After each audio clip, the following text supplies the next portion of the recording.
Conversando Entrevistas es auspiciado por Comuna de Melingüe, Varsovia Delivery, Carnicería Doña Quita, Servicios Eléctricos Bonino, Joyería y Relojería Agostini, Librería El Copista.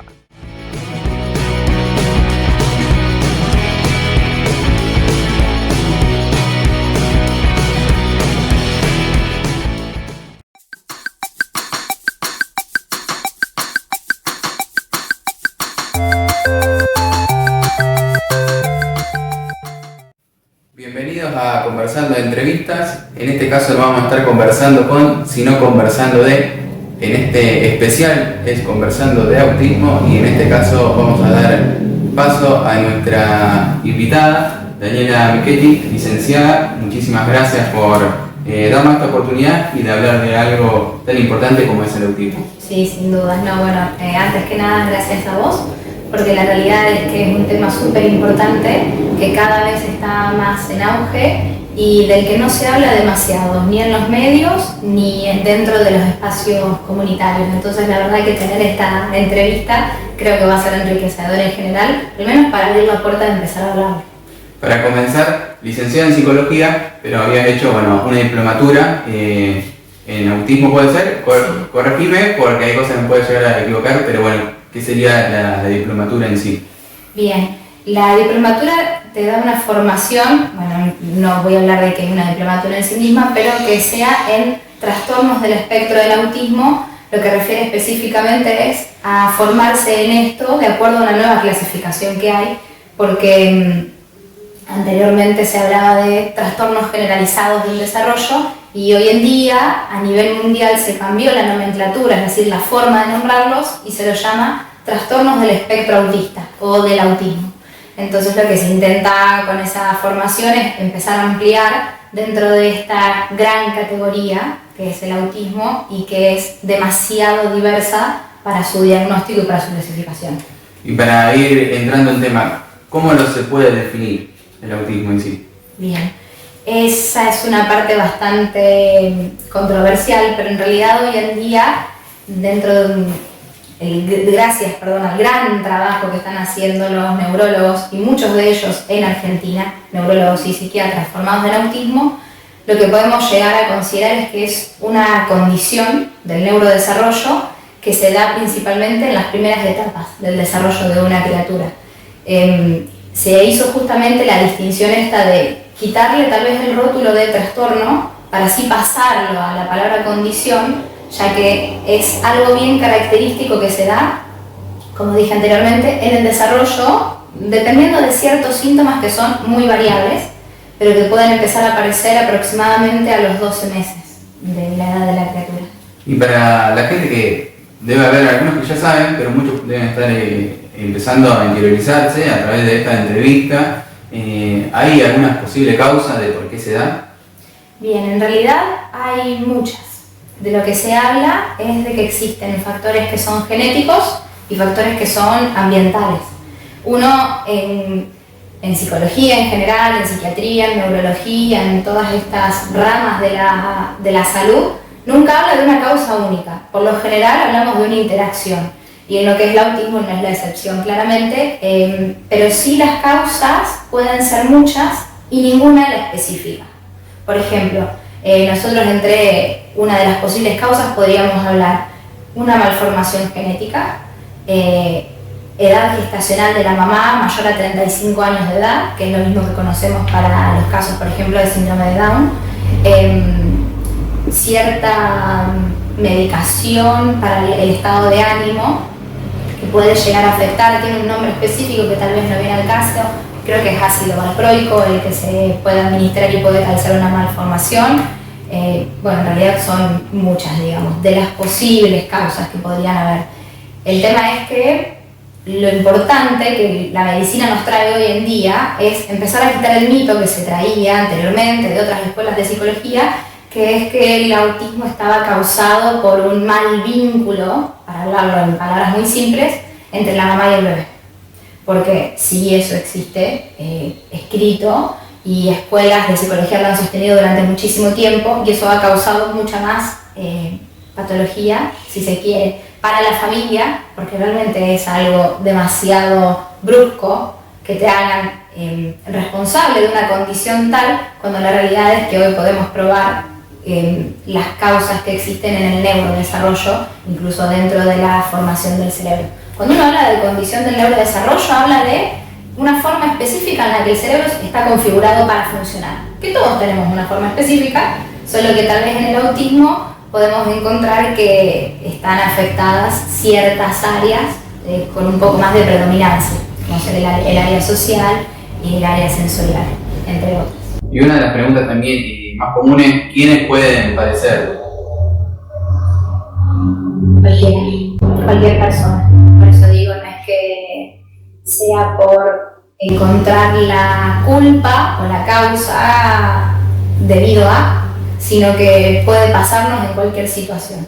Puede pasar, ya te digo, con presencia de estos factores de riesgo de los que hablábamos antes, o bien sin ellos, ya que como en cualquiera de los casos tenés más probabilidades de que te suceda en algunas situaciones, pero puede pasar a cualquiera de nosotros, en realidad. Lo que estabas comentando que es interesante, digamos, es en el embarazo. Ahora, una vez que el bebé ya está con nosotros, ¿cuáles son los primeros comportamientos, señales que podemos llegar a ver para determinar que puede haber un caso de autismo? Bien. Antes que nada, sí hay puntos generales, pero no todos se presentan de la misma manera. Es decir, no hay dos chicos que puedan presentar síntomas de autismo que sean iguales. Entonces el diagnóstico tiene que ser como muy preciso, porque por ejemplo te podés encontrar síntomas como falta o ausencia completamente de la mirada, que no responda a la sonrisa social que un bebé suele responder, o bien que deje de hacerlo, que realice muy pocas expresiones faciales, que no demuestre interés por el ambiente, o que no te siga con la vista a pesar de que uno le esté jugando, le esté presentando estímulos sonoros o lumínicos y que el bebé no responda, que tenga poco interés por movilizarse y desplazarse, que se lo vea con expresiones faciales o corporales que nos resultan a la vista extrañas para un bebé. Pero ya te digo, de todas las posibles manifestaciones que pueda haber, no hay una lista que diga, bueno, si cumple esta y esta, vamos a diagnosticar autismo. Porque hay muchas que son bien de una manifestación más de tipo neurológica, o bien de tipo sensorial, o bien de tipo conductual, y cada uno tiene patrones de manifestación totalmente distintas. Solo que a uno como papá le puede hacer más ruido al ver a la criatura y esperar ciertas cosas que suceden y puede que no lo hagan. Y en el caso de que se detecten, por así decirlo, algunos comportamientos, ¿cuál es el procedimiento para determinar si ese niño es autista? Bien.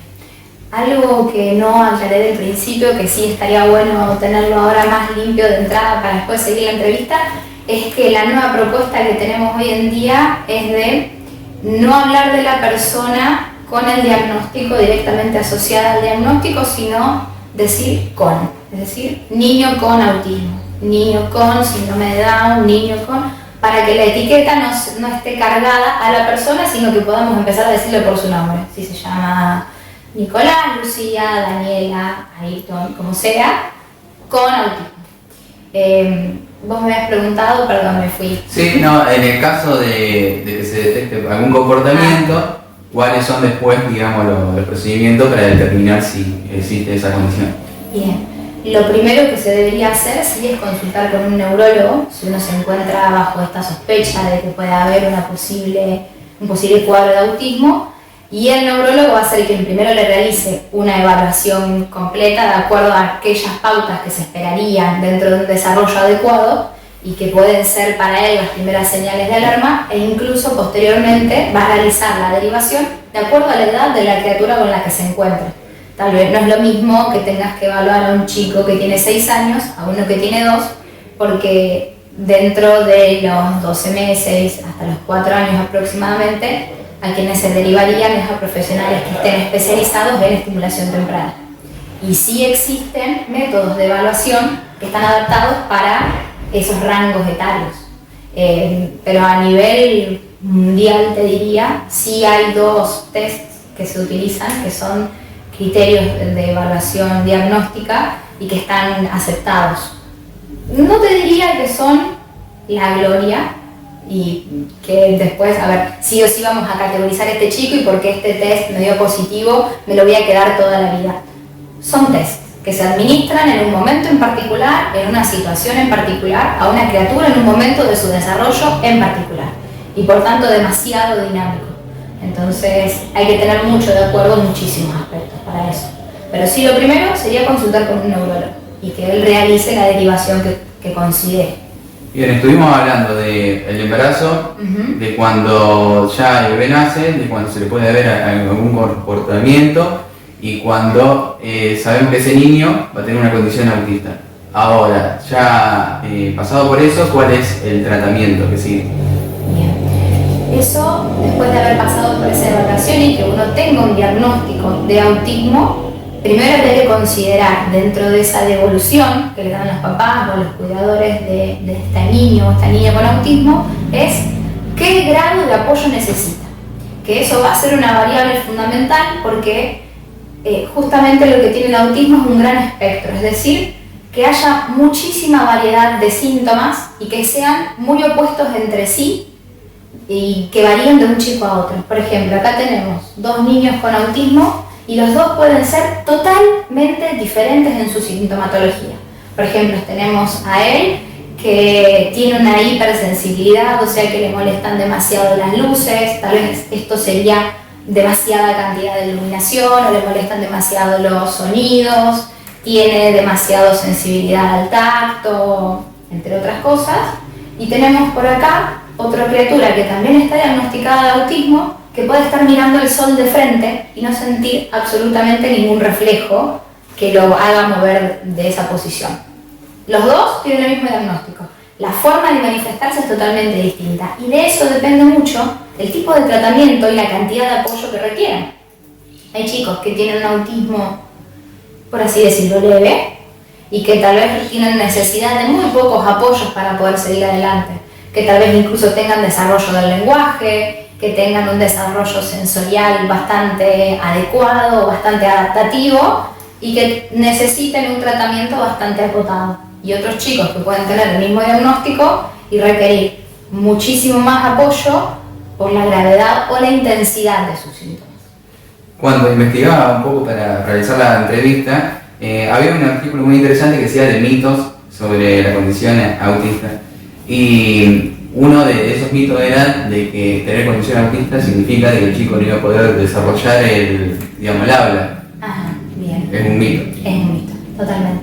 Como te digo, el lenguaje suele ser una de las áreas afectadas, pero eso no implica que no se desarrolle. Sí, que algunos tengan, por ejemplo, un hiperdesarrollo del lenguaje en lo que es fluidez o en lo que es calidad y pueden utilizar palabras que tal vez ninguno de nosotros dos tengamos idea de qué se está tratando y la palabra sea correcta, que sea dentro de la lengua española, pero el desarrollo fue demasiado extremo y uno dice, a ver, su lenguaje está perfecto, la verdad que la riqueza es buenísima. Bien, pero ¿y su utilización? ¿En qué momentos lo utiliza? ¿Le es funcional? ¿La gente le entiende? Entonces ahí uno dice, bueno, a ver, apuntamos más a que lo que tiene para comunicar lo haga de una manera adecuada. En otros casos el desarrollo del lenguaje puede ser mucho más tardío y puede tener 4 o 5 años y todavía no empezar a hablar, pero sí a realizar ciertos sonidos y tal vez en un futuro comenzar a hablar. Que eso cuando vos habías preguntado antes, uno de los primeros signos que uno se puede para identificar si puede haber la aparición de un caso de autismo, el que no realice ningún balbuceo o ningún sonido hasta los 18 meses aproximadamente es un síntoma importante. Pero eso no implica que no desarrollen el lenguaje. La verdad es que es un mito que estaba bastante instalado, esto de están en su mundo y no hablan. La realidad es que no, ni están en su mundo, porque el mundo es el mismo de todos, y tampoco es que no hablen, cada caso es distinto. ¿Y crees que a veces como sociedad se comete el error de que en algunos lados por ya ver esa condición intentan aislarlo justamente porque están en su mundo y como que no quieren incluirlo? ¿Cómo se tiene que manejar? Más que nada porque del otro lado también debe haber madres que pueden llegar a compartir su hijo con un compañerito que tenga esa condición, Sí, que le aconsejan. Bien, antes que nada es que hay que conocerlo. Yo creo que lo que sucede con el autismo es que al menos esa es mi impresión, apareció demasiado de golpe para todos nosotros como tema a tratar y apabulla demasiado el hecho de que sea un espectro y que entonces tengamos que aprender tanto acerca de un mismo cuadro. Y creo que justamente ahí existe también la trampa, porque perdemos de vista que hay una criatura en el medio y que hasta a veces la palabra tener que incluirla resulta bastante soberbio, porque decimos, a ver, es una persona que está en el mismo espacio que nosotros. ¿Yo tengo que incluir a esa persona o me puedo esforzar para ver qué le interesa, qué le está gustando en ese momento, qué puedo hacer para llegar a esa persona y para que a esa persona yo le resulte interesante? No que tener que siempre pensar el trabajo inverso. De todos modos, lo que vos decís es lo que usualmente suele suceder. Se rotula a la criatura, se presentan informes y llega la persona a una institución, por ejemplo, escolar, con un informe que dice que tenés condición del espectro del autismo, en los mejores casos, con ese diagnóstico, ¿no? Y ya pasamos a crear una situación de miedo alrededor de esa criatura porque no sabemos bien cómo va a reaccionar, porque hay que conocerlo en profundidad, nos dan miedo sus crisis de nervios, o nos dan miedo sus crisis de angustia, o tenemos miedo de no saber cómo manejarlos, nos preocupa estar haciendo siempre todo mal, y la realidad es que hay que conocerlo, como cualquier chico, solo que tal vez las manifestaciones son más particulares. Entonces hay que meterle un poquitito más de esfuerzo para ver o para interpretar qué les haría bien en ese momento. Pero sí demanda muchísimo trabajo como sociedad lo que vos estás planteando. Decir, bueno, a ver, tenemos a un chico con condición del espectro autista. Bien, perfecto, y seguramente dentro del salón debemos tener un chico cuyos papás se separaron, otro chico que tiene celiaquía, otro chico que fue adoptado, y tenemos que conocer la realidad de todos. Solo que lo que más va a pasar es que el chico que tenga autismo nos haga sentir demasiado su presencia. O por el contrario, que no la sintamos por nada. Algo que te quería preguntar es que autismo, TEA, son dos palabras que escuchamos. ¿Es lo mismo? Sí y no. TEA hace referencia a trastornos del espectro del autismo. Cuando vos recibís un diagnóstico de TEA, debajo va a estar la palabra autismo. Porque antes sí se especificaba más si era trastorno de Asperger, trastorno de Rett, bueno, distintas categorías que no vienen al caso. Hoy en día, no digo que todo sea autismo, pero sí es el diagnóstico que se suele utilizar. Y después tenemos grados: autismo de grado 1, autismo de grado 2, autismo de grado 3, de acuerdo a la intensidad de sus síntomas y la necesidad de apoyo, como te decía antes.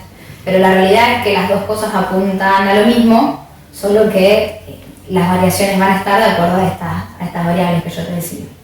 Volviendo al caso de padres y madres que tienen un hijo o una hija con condición de autismo, una de sus principales inquietudes es si logran ser independientes. Vos decís si pasada la juventud o la adultez Sí, van a claro. lograr tener una vida independiente. Claro, desde el hecho de tener su propio trabajo, digamos, no quiero ponerle ese nombre, pero bueno, lo que preguntan es si logrará tener, digamos, una vida normal, por así decirlo. Bien, te entiendo.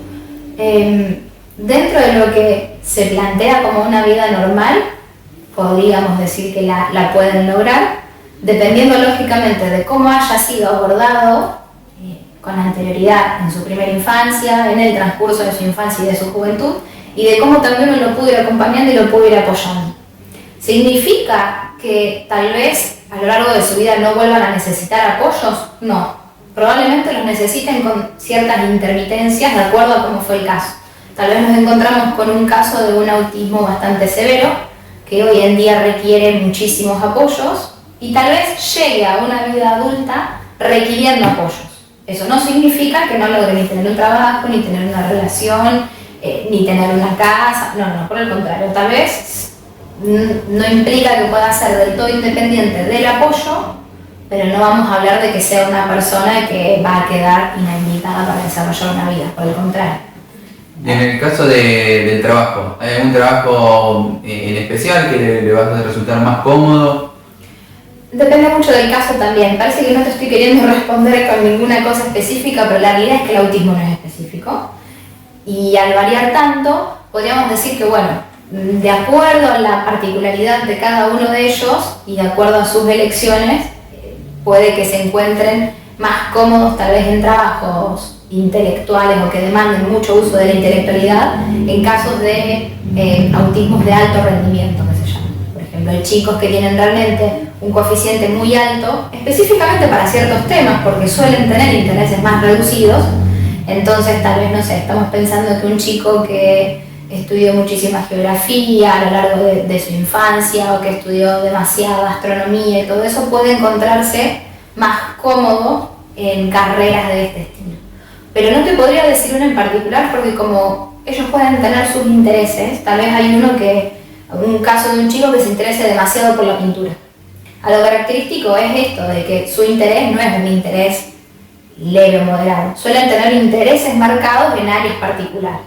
Tal vez se interesen demasiado en la historia de la pintura, del arte y todo, y de pronto de golpe, de grandes, se encuentran estudiando una carrera afín con eso. O pueden terminar siendo ingenieros electrónicos, como cualquier otra persona. Eso siempre va a depender del gusto de cada uno.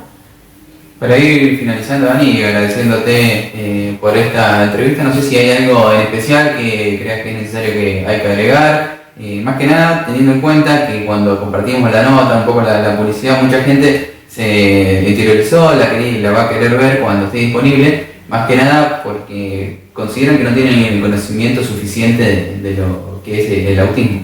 Sin dudas. Y de hecho creo que ninguno de nosotros, incluso los que nos estamos formando todos los días para el autismo, tenemos el conocimiento suficiente. Siempre es importante seguir leyendo, informándose, viendo notas de cualquier tipo, siempre y cuando sea a personas que tienen cierto conocimiento, ¿no? Pero lo más importante que sí me gustaría destacar es precisamente que las personas que tienen autismo, antes que nada son personas, y que las tenemos que considerar como una individualidad en sí misma, así como a cualquier otra, y que tenemos que contemplar las cosas que le gustan, las que no, tenemos que buscar que estén dentro de un grupo de pares, que puedan hacer actividades, que puedan tener los apoyos que necesitan y que no sean tratados de una forma diferente. Asimismo, también me parece muy importante el que la familia pueda contar con una contención tal, porque como realmente los cuadros de autismo son tan diversos, uno no puede hablar a ciencia cierta o sabiendo siempre más que otro. Para cada uno requiere una mirada muy particular, un entendimiento muy particular y se puede llegar a ellos de una manera que es fabulosa. Por ejemplo, yo hace un par de años que vengo trabajando con chicos que tienen cuadros del espectro del autismo y no me paro de sorprender. Primero porque no tengo, como te decía, ningún caso que sea similar a otro. Ninguno. Sí tengo chicos que no acceden al lenguaje y otros que acceden al lenguaje de una manera riquísima.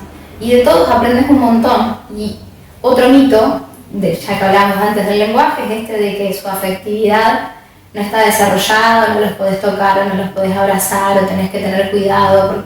No, pueden ser de las personas más dulces del planeta, aunque no te estén diciendo ni una palabra, y se puede compartir con ellos de todo. Siempre creo que algo muy fundamental es ponerse a su altura, como con cualquier chico. Por eso cuando vos me pedías una foto, yo te pasé una mía tirada en el piso de este consultorio, porque en realidad es de la forma en la que yo creo que es mejor trabajar con una criatura. Y un diagnóstico uno lo puede hacer sentado desde este escritorio, viendo al chico ahí. Pero cuando vos te sentaste en el piso y viste desde la altura en la que ellos ven, y ves lo que ellos están viendo, estás entendiendo tal vez qué es lo que quieren. Y no hace falta que hablen, y no hace falta que te agarren la mano, y vos podés ingresar a ellos. Por eso creo que esto es lo más fundamental.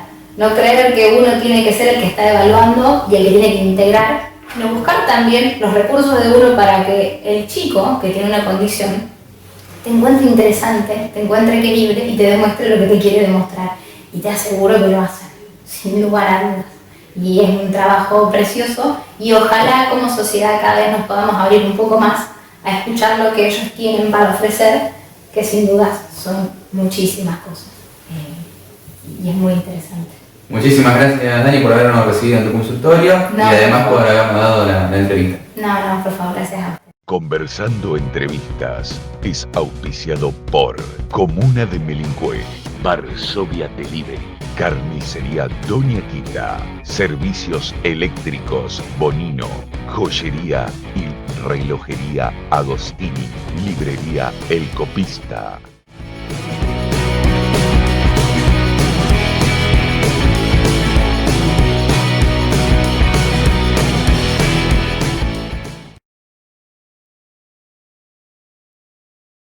Estamos conversando con Jorge Raca, mi nombre es Jorge Raca.